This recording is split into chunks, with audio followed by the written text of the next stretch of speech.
It was a quiet night in the city, the sky painted with 1,000 shimmering stars. Luna Bennett had always loved the night sky, finding comfort in its vastness and mystery. Tonight, however, the stars seemed brighter, almost as if they were guiding her towards something she couldn't yet understand. She walked to the rooftop of her apartment building, telescope in hand, searching for constellations, lost in thought. The city below was alive with lights and noise, but up here, it was just her and the universe. Suddenly, a shadow appeared beside her. "You always come up here alone?" a soft, melodic voice asked. Luna turned and saw him, Elias Hart, the new neighbor who had moved in just weeks ago. His eyes reflected the starlight, deep and mesmerizing, and there was a calm confidence in his demeanor that drew her in instantly. I like the quiet," she replied, her voice slightly hesitant. He smiled, setting down his own telescope. "Me too.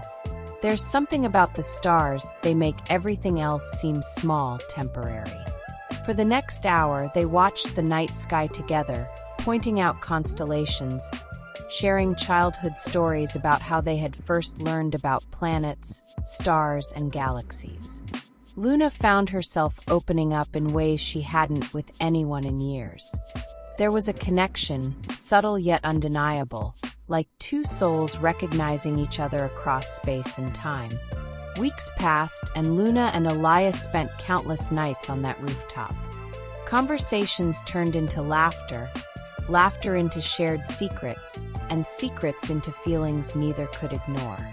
They discovered common passions, astronomy, poetry, and a love for the unknown.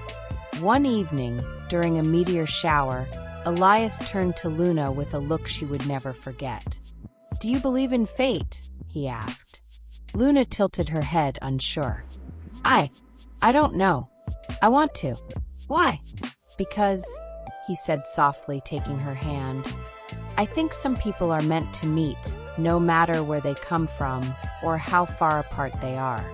Meeting you, it feels like the universe wanted this." Her heart raced. She had felt it too, the inexplicable pull, the silent promises the stars seemed to whisper. "I feel it," she admitted, voice trembling. That night, under a sky streaked with falling stars, they shared their first kiss. It was electric and gentle all at once, carrying the weight of months of silent longing and the joy of discovery.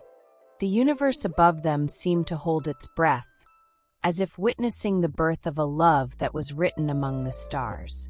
As seasons changed, Luna and Elias grew closer, their bond deepening into a love that felt both timeless and urgent.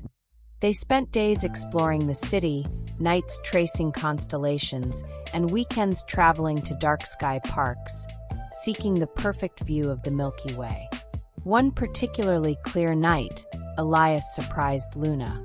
He had set up a small telescope on the rooftop, beside a blanket and a box of her favorite chocolates.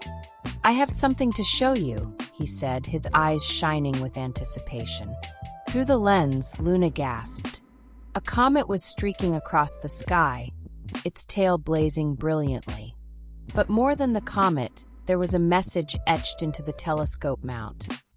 "Luna Bennett, will you be my forever?" Tears filled her eyes as Elias knelt, holding out a simple, elegant ring. "I don't need the stars to guide me anymore. I found my universe in you. Will you marry me?" "Yes," she whispered, laughing and crying at the same time. 1,000 times yes. They embraced under the comet's glow, hearts overflowing. The stars twinkled like witnesses to their love, and Luna knew that some connections weren't just earthly, they were cosmic. Years later, when they told their children about how they met, Luna would always start with the same line. "Love sometimes arrives like a shooting star, unexpected, fleeting, and yet unforgettable." Because some loves aren't bound by time or space, they exist beyond the stars, eternal and infinite.